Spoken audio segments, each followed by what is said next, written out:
अभी हुआ है, इतना टाइम भी हुआ। ये गिटार भी प्ले करता है। क्या बात है।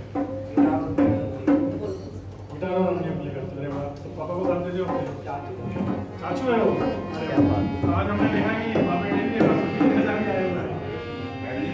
मैं हैरान हूँ, छोटा सा बच्चा डिफ़िकल्ट म्यूज़िक प्ले करता है।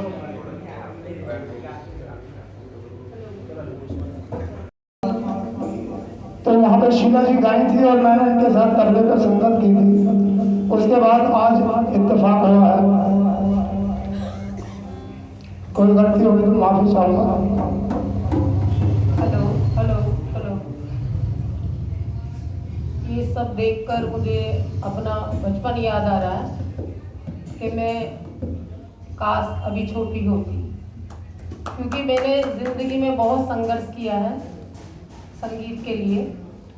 मेरे पिताजी सत्संगी थे, तो जब प्रभात फेरी पचनिया से या अपने वाल्मीकि निकलती थी तो बहुत छोटी सी 4 बजे उठ के मैं खड़ी हो जाती थी, सुनती थी क्या संगीत है, क्या गाने हैं। और मेरे हृदय में वो ऐसे वास करता था कि मैं अपना घर भूल जाती थी। लगता था भगवान मुझे इनके साथ निकाल दो, इस मंडली के साथ। वाल्मीकि वो शक्ति है जो 13 साल की उम्र थी मेरी, और उस वक्त मेरे अंदर वो बीज पड़ा, और आज तक वो विश्वास है कि इस शक्ति में इतनी शक्ति है कि अगर वाल्मीकि समाज में वाल्मीकि का एक मोर लगी तो बड़ा गौरव होना चाहिए, शर्म नहीं आनी चाहिए। तो जब भी पढ़ लिख कर बच्चे आगे बढ़ रहे हैं आज, तो मुझे बड़ा दुख होता, मेरे बच्चे हो, समाज के कोई भी बच्चे हो, कॉलेज कर रहे हैं और बहुत पढ़ रहे हैं, लेकिन कई बच्चों में ये आता है कि वाल्मीकि क्यों नाम लिया जाता है, शर्म करते हैं। बहुत शर्म की बात है। उसमें कोई भी बच्चे समाज के हमारे परिवार के हों, तो हम पेरेंट्स को ये समझाना, उनको अंदर हिम्मत देना चाहिए कि वाल्मीकि जी का अर्थ क्या है, मतलब क्या है, वाल्मीकि जी कौन है। वाल्मीकि जी हम भी जो ये लेकर अपना टारगेट बना के चल रहे हैं, तो उसके लिए हमें भी समझ आना चाहिए कि वाल्मीकि जी का जो एक जिस पर मोहर लग जाती है वो बहुत बड़ी शक्ति है। क्योंकि भगवान स्वयं अपनी पत्नी को, नारायण रामचंद्र जी जो अपनी पत्नी को शरण नहीं दे पाए थे कि वो राजा थे, और वो प्रजा के सुख के लिए उन्होंने अपनी पत्नी को त्याग दिया था कि आप अब ये राजभवन में हम अपने वंश को नहीं पालेंगे, ना ही जन्म देंगे, क्योंकि यहाँ सब राजभवनों बच्चे नहीं अच्छे संस्कारी बनेंगे।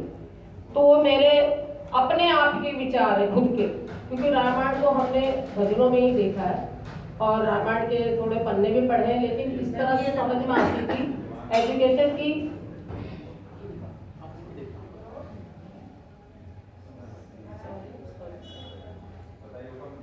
वो सारा हमें जितने बैठे हैं, जिसके नाम से हम कार्य कर रहे हैं और जिसके नाम से आगे प्लेटफॉर्म हमें मिलना है, तो उसको हृदय में डाल के जरूर चलना चाहिए। नाम से हम खाएं जिए, लेकिन सिमरन करें, हृदय से इज्जत करें, तो वो हमारे समाज में एक ताकत रहनी चाहिए और गौरव होना चाहिए। या कि नहीं हम उस नाम से अगर आगे बढ़ गए तो फिर हमें प्लेटफॉर्म मिलने के बाद हम वाल्मीकि जनेंगे जी, सारी चीजें मेरे अंदर वो चीज नहीं है और आपके अंदर भी नहीं होनी चाहिए, क्योंकि वाल्मीकि शक्ति सर्वशक्ति है, सारी शक्तियां हैं उसमें, सर्वशक्ति है सब भगवानों की। क्योंकि विष्णु भगवान रामचंद्र जी जब अपनी पत्नी को उनकी शरण में भेज सकते हैं और अपने वंश को उनसे बलवान बना सकते, तो वाल्मीकि जी से बड़ा कोई है ही नहीं संसार में। ये उन्होंने साबित किया, वाल्मीकि जी ने भी और रामचंद्र जी ने, और माँ जगदम्बा ने भी। माँ जगदम्बा उनके आश्रम में अपने 2 लवकुश को जन्म दिया उन्होंने, और ये साबित किया कि वाल्मीकि संपूर्ण शक्ति है संसार की। जहाँ जो भी शरण में आएगा वो तर जाएगा। और मैं भी तरी थी, मैं भी बिना पिता की बच्ची थी, मेरे पिता की बहुत छोटी उम्र में गए, और उसी शक्ति उस बीज ने मेरे अंदर डाला, वो मेरी उंगली पकड़ के मुझे चलाते रही है। मैं आज तक नहीं हारी, ना ही हारूंगी, मुझे हर जन्म में यही शक्ति मिले। और मैं बहुत धन्यवाद मानती हूँ आपको कि मेरे पिता के रूप में भी वाल्मीकि जी हमेशा मुझे दिखेंगे। कभी भी नारी को कोई हरा नहीं सकता, अगर वाल्मीकि जी की शरण चली जाए। धन्यवाद, इतना ही कहूँगी। सबको वो शक्तियाँ मिले, नारी को उनकी शरण मिले। तो उनका ही भजन गाना चाहूँगी। पारचा जी का लिखा हुआ है, बहुत अपने समाज के रत्न थे, राइटर भी थे, म्यूजिशियन और बहुत अच्छा लेखक थे, बहुत सज्जन सीधे शरीफ इंसान थे, मेरे भाई थे। वो अभी समाज में नहीं, बहुत जल्दी चले गए। बहुत कुछ देना था संसार को उनको ना।